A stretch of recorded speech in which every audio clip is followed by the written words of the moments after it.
A lot of people have been on my case that, Dexter, you got to do this video. You have to give us answers on when you compare Lagos and Kenya, where's the best place? So when you compare Nigeria and Kenya, what's the best place to live? How do you make your choice, right? And I think because I've lived across Africa, right? And originally I am from Nigeria, and I've lived across all of these countries in Africa, and I've spent years in there. So they were like, you know what, Dexter, you got to do this, right? Let's see how you can really give us tea and answers to this. So in this video, I'm going to now be comparing Nigeria and Kenya. Where's the great place to live? Where's the great place to visit?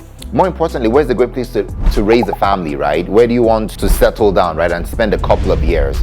I know that a lot of you out there, Nigeria is a big hub, Kenya is a big hub. A lot of expatriates are coming. A lot of people are trying to visit Africa, and Nigeria and Kenya always come to mind. So I thought to do this video, right, to really share with you so that you don't make the kind of mistakes we made, right? And you sort of miss out on some of the tiny things you should look out for.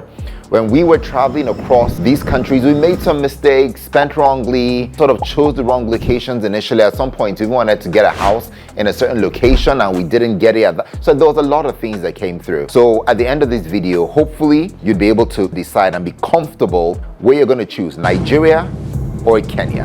So let's get into it. I'm going to dimension this across 5 or 6 points. We're going to talk about the economy. We're going to talk about the cost of living.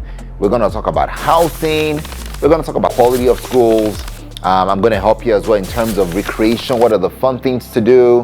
What's like the party life, and what's the culture like as well? We're going to talk about culture, the acceptance of the people in Nigeria. We're going to talk a little bit about business opportunity and what you can really see in that space as well. So I'm going to dimension it across this 6 or 7 topics. And at the end of the day, hopefully you'd be able to say, you know what, boom, it's Nigeria, or boom, it's Kenya. The first video we did, we looked at Kenya versus South Africa, which is another country I lived in, right, for a couple of years as well. So I think that was really helpful, and we got a lot of people saying, you know what, they really liked it. So I thought to this one, why not help people? Why not give people the tea? So let's get into it. So I'm going to start from education and schools, right? So I'm going to start from Nigeria. In Nigeria, education is very robust. So, when we moved, like I said, we have 2 kids, but because I've also lived in Nigeria, I know how it is from a secondary school level and university, and I had friends as well in both countries with Kenya. So I can give you a sort of deep dive across primary, nursery, and all of that. So education in Nigeria is, it's very competitive. People want to move through the ranks very early. So you find out that kids actually start very early. A lot of women in Nigeria, and parents and mothers as well, and fathers work. So kids start creche very early. You see them like 6 months, 1 year in creches. And then already from there, you're like 4 years old. They're talking about going to nursery 1. So in Nigeria, by the time you're like 5 or sometimes even 4, you're like in primary 1, which is like grade 1, and then you keep moving up.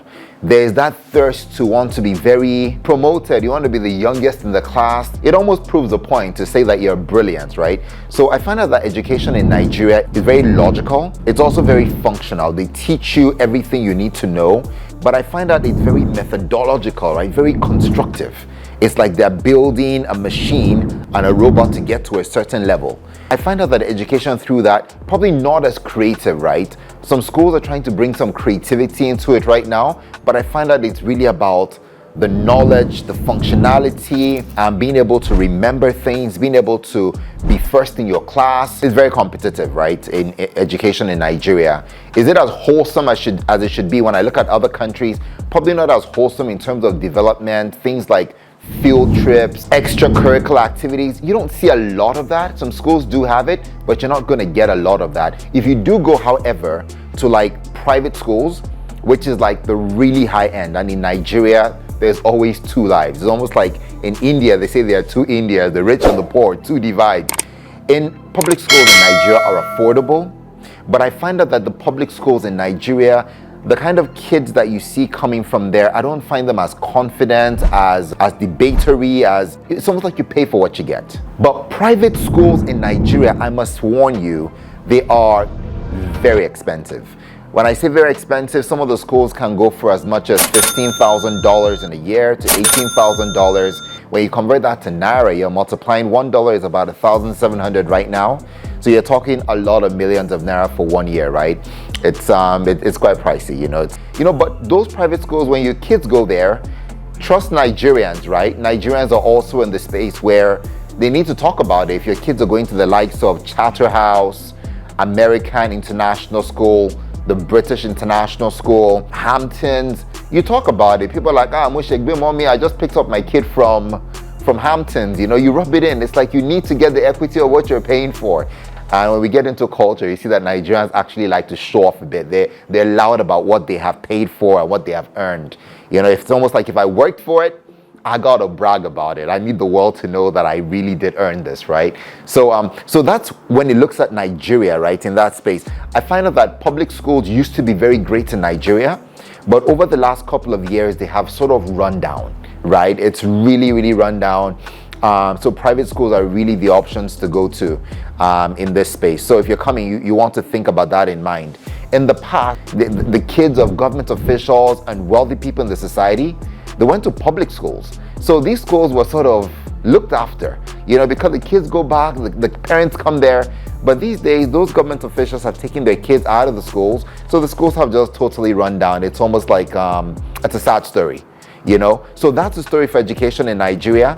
Flip side, right? When you come into Kenya, I find Kenya and Nigeria slightly similar. Some of the builds and points I said are similar for Kenya.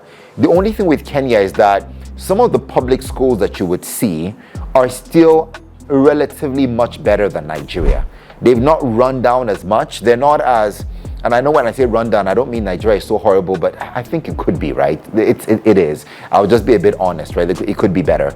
Public schools in Kenya, you can still find pockets of public schools that are really good, especially when you get into secondary school. There are pockets of high schools that are still very, very good. And then when you get to the universities, you see pockets of those that are still quite good. Primary school, you want to think private. A lot of the public primary schools have actually run down. It's almost like it's running down from the bottom up.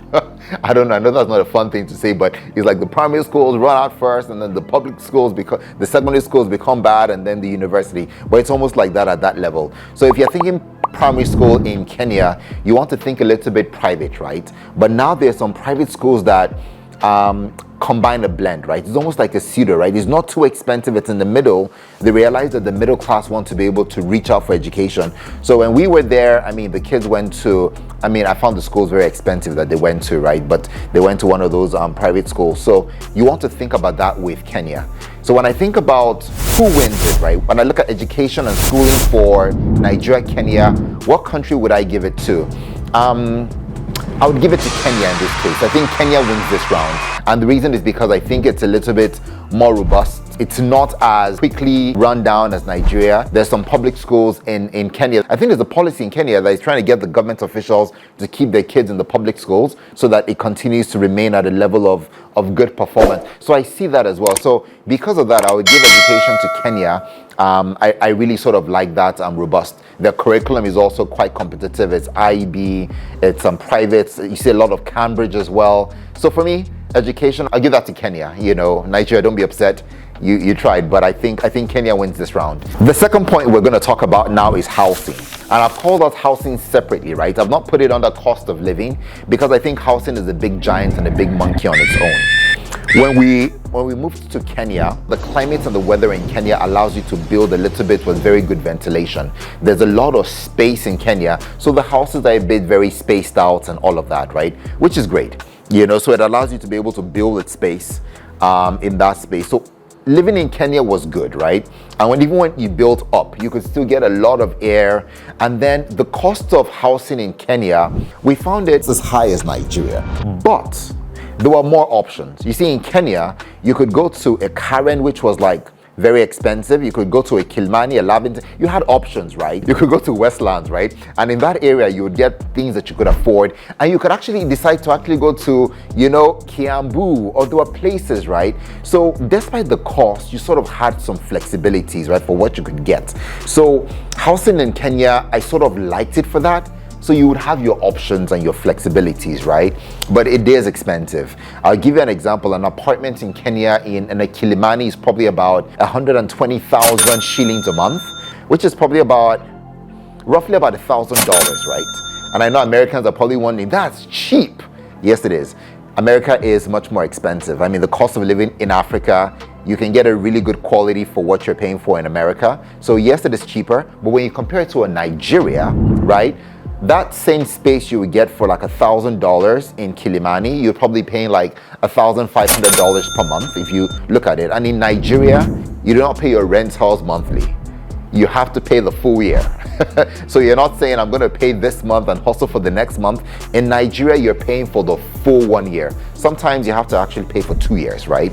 And then the agents will take commission, and then you'd have your caution fees. So accommodation in Nigeria, when I swip to Nigeria right now, it's definitely much more expensive, you know, than Kenya. See the same thing translate through Airbnbs as well. Airbnbs are more expensive, so it's a bit of a scenario that you want to think about in that space. Nigeria, you also want to be aware that it is a tale of two cities. There is a third mainland bridge, right? Once you cross the mainland, accommodation in some of these high areas become very expensive. And I'm almost using Lagos as a proxy, right? Because Lagos and Nairobi were where we lived, and it sort of gives us the kind of proxies, right? The mainland houses are affordable, you get options, and it's like from the way bottom to the top. But the island, which is after the third mainland bridge, right? VI, Ikoyi, Banana Island, Lekki, those areas are freakingly expensive. You know, you pay for what you get. It's supposed to be high scale. A 3-bedroom apartment in like an Ikoyi might go for like for a whole year it's about 25 million naira, right? For the whole year. Sometimes it gets up to like 40 million depending on what you're looking at. When you convert that to like dollars right now, a 25 million is probably maybe about $15,000 for the year. Again, cheaper versus America and the West, but when you compare it to a Kenya, you see it's more expensive, and you see it's a higher thing to live. So when I think about Lagos, and when I compare Nigeria, Kenya, cost of living for houses, much more expensive in Nigeria. And also for what you get, the quality for what you get. I found the houses in Kenya a bit neater. Maybe it was the weather, right, and the way they built, right? But the Nigerian houses don't have as much finesse. They don't have that fantastic finishing. And when you see a house that has fantastic finishing, you're going to be paying twice the price of it, right? So that in Nigeria I sort of don't get. There's some bathrooms in Nigeria that you walk into and it's supposed to be a really expensive house, but you're like, I'm not so great. We're very keen on our bathrooms. For us, the bathrooms make a house.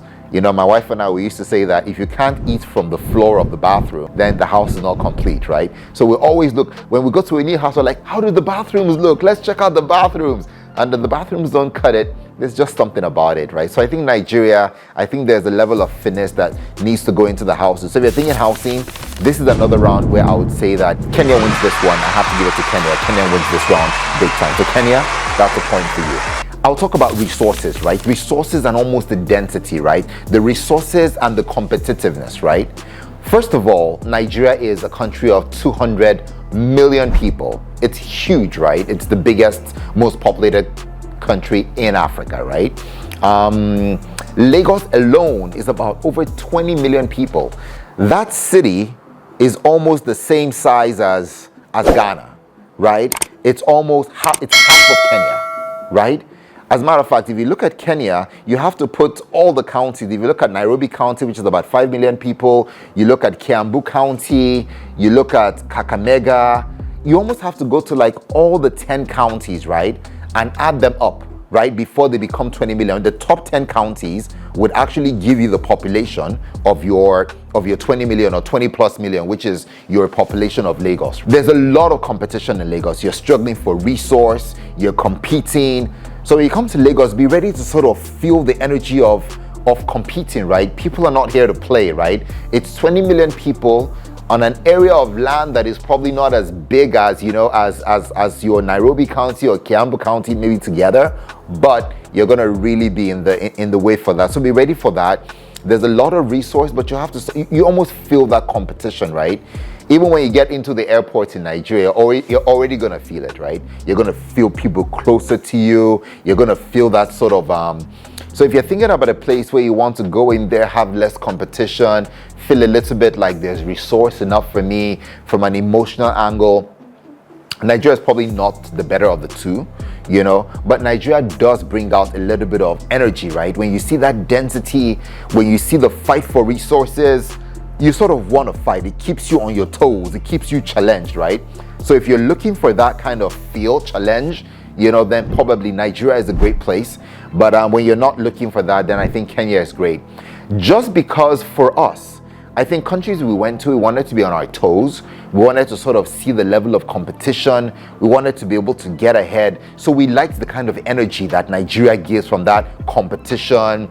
Not everything is available for you, so you got to fight for it. Because of that, I would give Nigeria a win on this one. The resourcefulness, the competition, because of our personal views, right? That felt good for me. We felt the pressure was good. It helped us grow.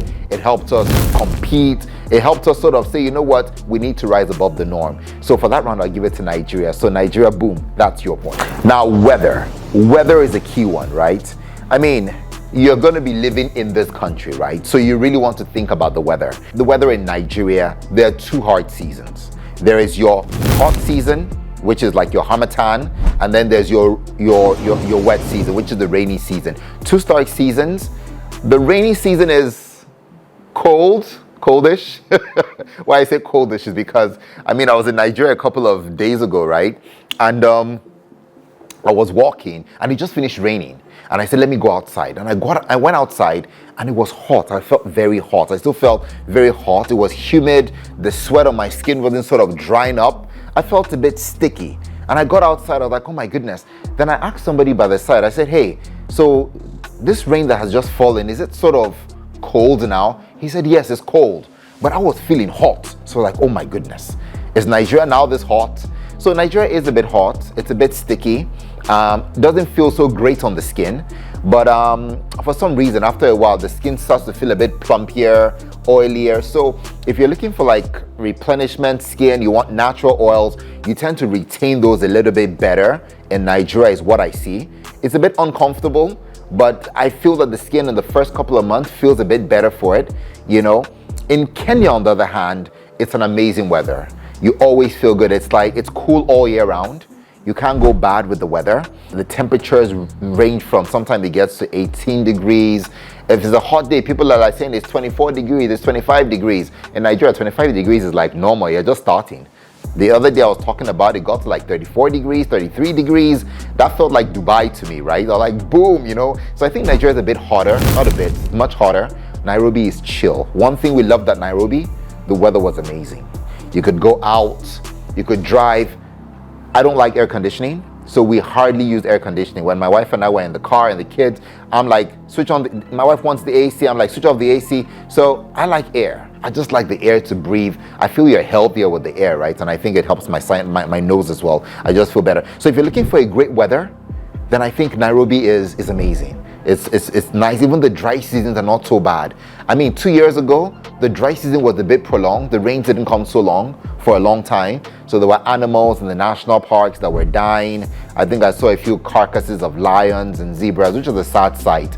But I think because they didn't have water for a while, they actually died out. Which is sad. But that was once it happened 2 years ago, it was bad. Last year it was about to happen again in Kenya when we were there, but the rains came earlier than it was before. So Kenya is amazing weather, and you can't go wrong. If you want to think about weather, Nairobi weather is great. And the good thing with Kenya is if you want that feel of humidity in Nigeria that you want for your skin, you can always go to Mombasa, which is the coast. So a lot of people travel there just to get that feel, and they come back and their skin feel like they're back. But if you're in Nairobi for too long, you start to feel your skin is drying out, it starts to feel very tight, which is the feeling I liked when I was there, right? But for the skin, you have to think about what you want, right? And moisturize and all of that. But for weather, I'm going to give it to Kenya. The weather was blissful. I wish I could be there right now. I'm filming this, by the way, in Nigeria right now because I'm here in Nigeria. So I'm filming this in Nigeria. So I wish I could sort of feel that weather right now, but it's great weather in Kenya at that point. Now we're going to talk about parties, right? Parties and clubs.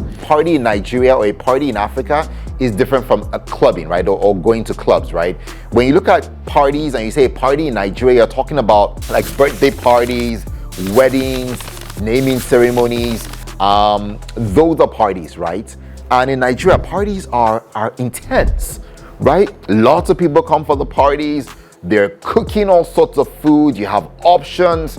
A lot of times when you even have a party for like a naming ceremony for a kid, they always say it's not the kid's party. is the adults, right? Because in the party, you see that a lot of adults are the ones even coming for these parties. The kids are there, but the adults have their own section. So I think Nigerians like parties. So you're going to see a lot of parties in Nigeria, right? A lot of parties. And I think it's, I will probably get into this. In Nigeria, I don't find that there's a lot of activity, right? Recreational activity, places to go to. There's a lot of them coming up right now, like a few water parks at Lekki. You see another garden here and there, but you're not spoiled for choice, like in Kenya or in some other parts of the world. So if you don't have like friends and family and good parties and weddings and things to sort of experience in Nigeria, it's you might not necessarily be so entertained, right? You know, in that space, there's movie houses, but movies, you can watch that at home. There's film house. So I think in Kenya, on the other hand, when it comes to entertainment, you have options of places to go. First of all, there's so many malls. There are big malls. There's the biggest mall towards, what's the one that has that big Ferris wheel at the top, you know? There's one at that area. There's malls everywhere, right? In Nigeria, especially in Lagos, you have like maybe 2 or 3 big malls. One at VI, you have the Ikeja City Mall, which by the way is like a sub-mall when you look at Kenya. If you want malls are big in Kenya. The mall in Nigeria and Lagos that everybody sort of calls the Ikeja City Mall, ShopRite. It's a small mall. It's like a village. It's like a village center kind of mall. So parties are big in Nigeria. Even though these days, people have started tuning down the rate at which people go for parties because I think the cost of living in Nigeria and the economy is not so great. So in the past, you could have like 200 people at a wedding. You know, at a naming ceremony, people just come uninvited. But right now, I think you need tickets, right? People are like watching. If you're not invited, you gotta be careful. Nigeria is becoming a bit more cautious, maybe not selfish, but a bit more cautious about what people are spending and all that. So clubs in Nigeria, I find them quite nice. The clubs in Nigeria are very good. Top quality clubs, the feel, the class of people in that space is really good. However, be ready, the cost of clubbing in Nigeria is expensive. Only the very affordable and rich can really afford to really club. Otherwise, you have to go to like beer parlors where you drink, which is not necessarily like a club. It's like for the low class. You drink beer, you drink a couple of bottles, you show off the bottles you've drunk, but it's not like the clubs, right? Where you get the feel, the dance, the music, the class, the regality. You don't get that, right? So clubbing in Nigeria, you have to be above the middle class to really assess the good quality of club life, right? Otherwise, I think you're just going to be with the fishes, right? Having the beer and all those kind of cheap drinks in a very sweaty environment, that is not so good. you know the smell and all that stuff. It's a bit of a down one. Or you go to watch a football match where people are like watching matches. Those things are big, you know, in Nigeria. But you have to be ready. Everybody shouts. But like I said, they're different qualities, right? In Kenya, on the other hand, you don't have a lot of parties. You have small get-togethers, and it's really around if you're invited, if it's within your clique, then you have those kind of parties in different venues, not as big as Nigeria. Weddings are not as big. It's very, very invitational, right? You have to be invited for it. But their club life, for me, is 100%, you know? And the good thing about it is there's clubs for everybody. What you would have in Nigeria, like having a beer parlor and all of that, you can have that same level of a club life in Kenya somewhere, right? There's just something for everybody, right? But in Nigeria, I think you really need to earn to step into that class, right? So I liked Kenya because there was a club life. You could go to so many clubs in the night. You could go to 3, you could go to different levels. You could actually start in a club where you sort of drink and get to some level of alcohol level, then you eventually go, I don't know, there were just levels. Club life is big, right? So if you're thinking about clubs, I would give that to Kenya. If you're thinking about parties, I would give that to Nigeria. Because of that, I'm stuck in the middle, right? I cannot tell you who the winner is. This is one of the ones I'm going to call a 50-50, right? So I'll let you guys make up your mind. What do you guys think? Who wins it for clubs and parties? Is it Nigeria? Is it Kenya?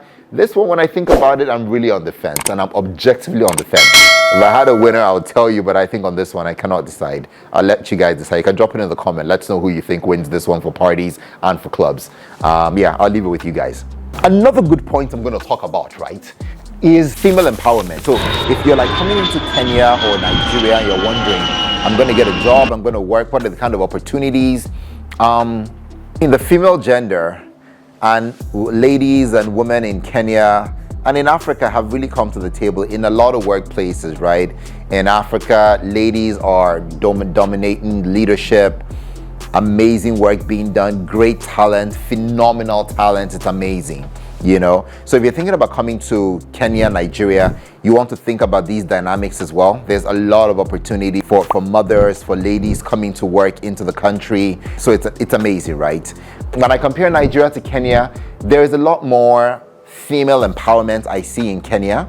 At some point in Kenya, there was a whole drive from, what's the name of this really great hero in Kenya that was encouraging ladies in classes to speak up, to read, to really challenge the norm, and she did really well. She's passed on right now, but she did such a great job. In Kenya right now, I mean, the girl child, she's the man. You know, she's sort of in charge. She makes great decisions.